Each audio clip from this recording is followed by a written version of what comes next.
Do you still believe peaceful discussions can effectively resolve the issue of Tibet? God, I have firm belief. Meantime, I also telling Tibetan and appealing, and even in New Year, my message to Tibetan, I express now, although things are really difficult, so it is understandable. This is because of that kind of difficulties. This is some kind of expression more, what's the I don't know. What's the expression which causing is a problem. In free country, is it simply expression through non-violent way is there, is legal, but under authoritarian, particularly Chinese Communist authoritarian. Once you express some grievance, then they consider that is something anti-party, anti-regime, anti-people, so they immediately arrest. So therefore, although I am understandable, they are because of difficulty, really very tense situation. So that kind of expression, understandable, but better not do. Remain quiet. It is better. I think Chinese authority may want such thing. Then they can suppress more easily in the name of law and order.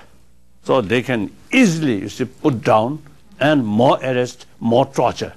So therefore, in my New Year expression, I express these things. So now your next question.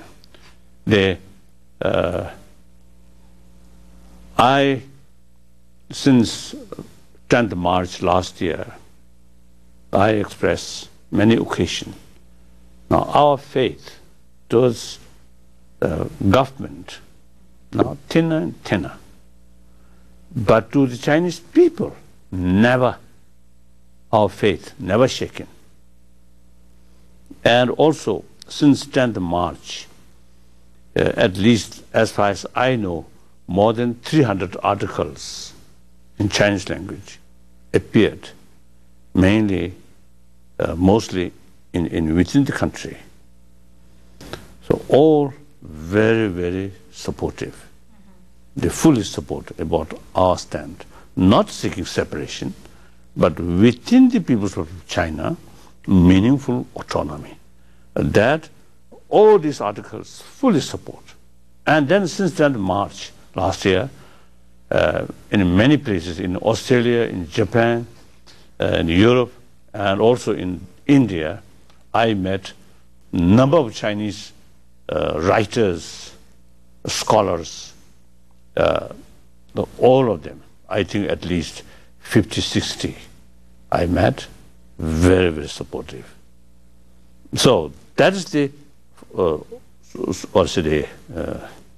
basis of our hope. People of China, people always remain. Ultimately up to the people. So therefore, the very reason why these intellectuals and the writers support us, because certainly, firstly, we are strictly follow non-violence, and secondly, we are not demanding independence or separation. They see this is very noble. Firstly, we strictly follow non-violence. That's noble act. And secondly, we are not seeking separation.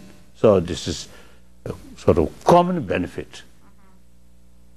Now, this is the way we should solve this problem. How can carry this kind of sort of policy, just a suppression and military occupation? Years. Impossible. And this is very bad for image of People's Republic of China. So sooner or later, they have to find realistic approach. So we are full confidence. Eventually, we will reach some kind of mutually agreeable solution. That's the only way.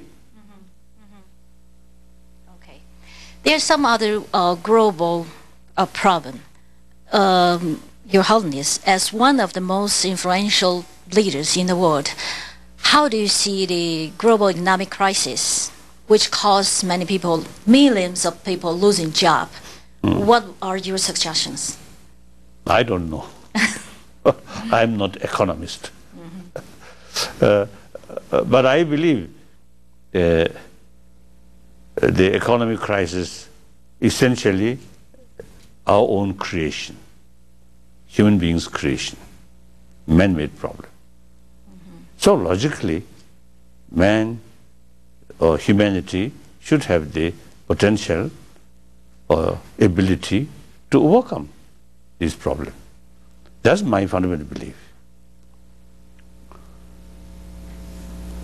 Then one thing, including economic crisis, many other social crises or violence, including terrorism, all these ultimately depend our attitude. You see, the insight, the attitude, which is the very strong sort of concept, we and they, and self-centered attitude, and short-sighted, not seeing holistic, then these things happen. So now, such sort of narrow-minded attitude is outdated. I think we already now get experience, you see, economic problem. One part of the world facing that crisis. It reached everywhere. Now, the ecology problem also. The whole world now facing these problems. And also population, now over 6 billion human beings. The natural resources also, there is indication of limitation. So now, time is gone. The concept of we and they. Now we have to work together as a one human family. For that, we need human affection. Instead of extreme competition or hatred or anger, rather look entire humanity as human brothers, sisters, and affection. And some problems here and there bound to happen, then try to solve through dialogue, through talk. In the spirit of dialogue, in the spirit of reconciliation. That's the only way.